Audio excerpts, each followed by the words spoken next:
En este ejemplo, sacado ahí de este libro, muestra la posición del pivote y que si tenemos un cubo unitario, dice, y si tenemos el cubo unitario y queremos saber qué tan buena es la posición entre este como pivote y una esquina, y ese como pivote 2. Yo quiero usar un pivote. ¿Cuál sería mejor, el pivote uno o pivote 2? Esa es como la primera pregunta. ¿Cuál será el mejor como pivote?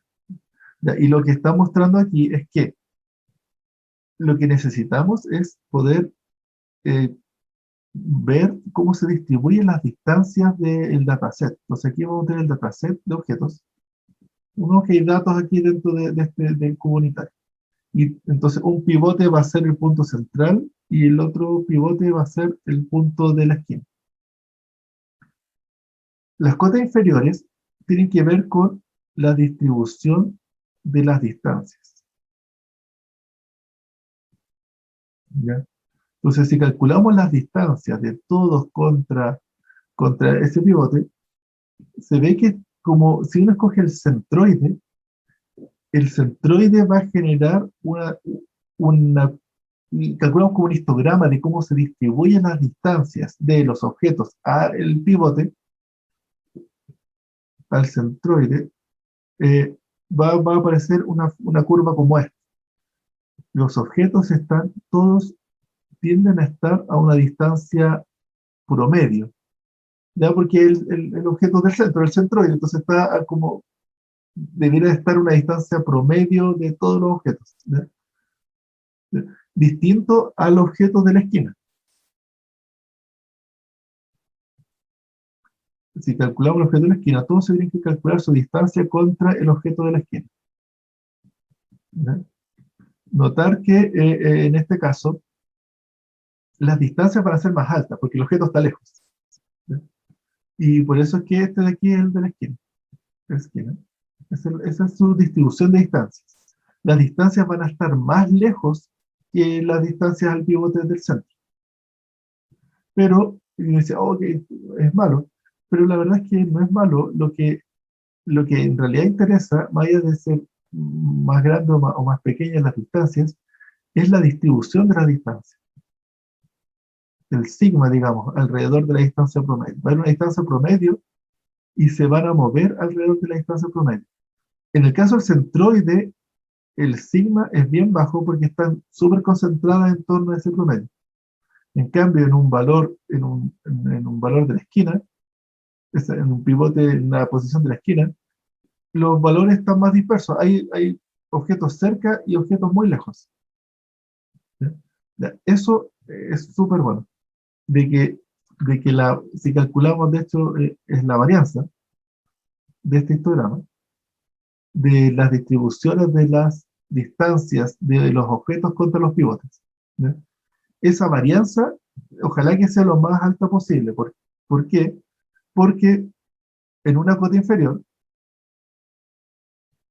o sea, supongamos que tenemos un objeto pivote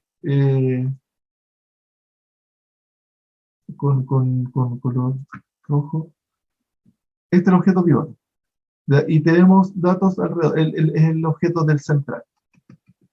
Y todos están a un sigma bien cercano, ¿ya?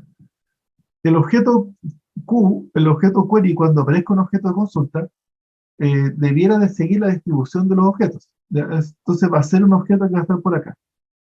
Y la distancia de P con Q va a seguir, debe ser una de las distancias típicas de acá.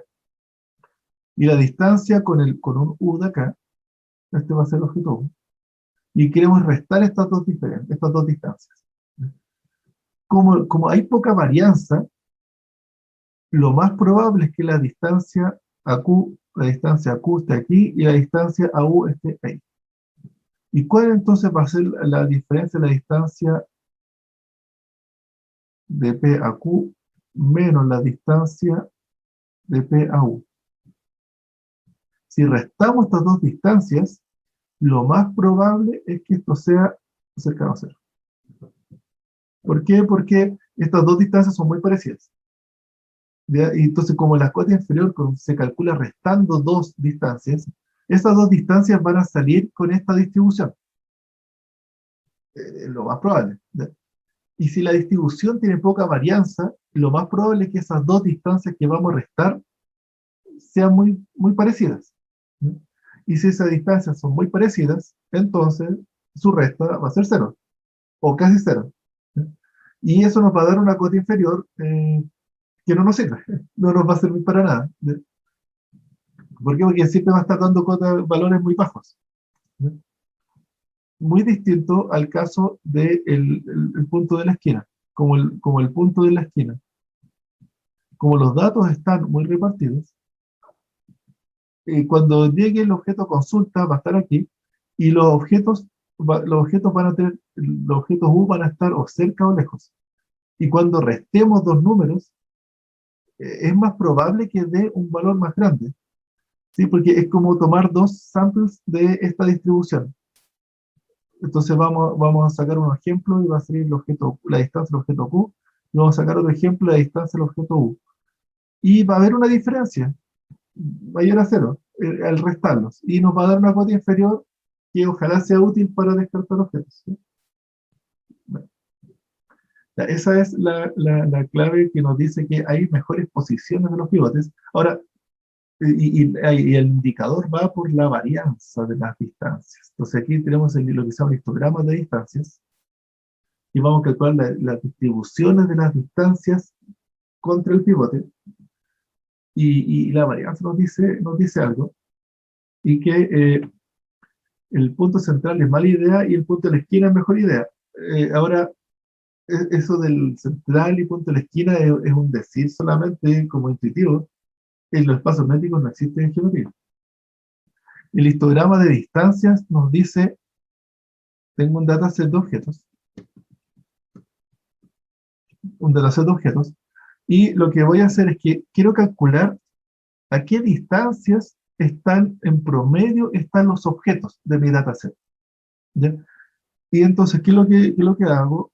¿Qué es lo que hay que hacer? Digo? Uno toma al azar dos puntos y calcula su distancia. Calcula al azar otros dos puntos y calcula su distancia. Si un objeto tiene 1 millón de elementos, hay 1.000 millones, no, 1 millón de millones de opciones de pares, ¿ya? Pero desde ahí no hay que, ¿para qué tomarlas todas? No queremos todos los pares, si queremos una estadística nomás. ¿Ya? Así que vamos a ir tomando al azar, y de repente va a salir uno de acá, uno de allá. Y todos estos números vamos a que tomar al azar, tomar hartos pares. Y los números que van saliendo los vamos guardando y creamos un histograma. Y aparece que es el histograma de distancias del conjunto de búsqueda, del conjunto R, ¿ya? Como le llamamos siempre, el conjunto de búsqueda. ¿Ya? Si es que un conjunto, si es que la distancia promedio, la distancia entre pares al azar, da una curva de esta forma, así como con una varianza alta, entonces dice, tenemos esperanzas de que nos va a ir bien indexando con pivotes. ¿Ya? Pero por otra parte, si es que nos da algo con baja varianza, entonces nos va a decir ahí que está difícil. Probablemente las cotas inferiores no van a descartar nada. ¿Ya? Y en el peor de los casos, la búsqueda con pivote va a ser peor que la escala lineal.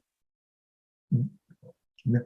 Para tratar de cuantificar un poco eso de la varianza alta, la varianza baja, es que uno puede calcular este indicador, que es la media dividido en la varianza al cuadrado y con un 2. ¿Ya?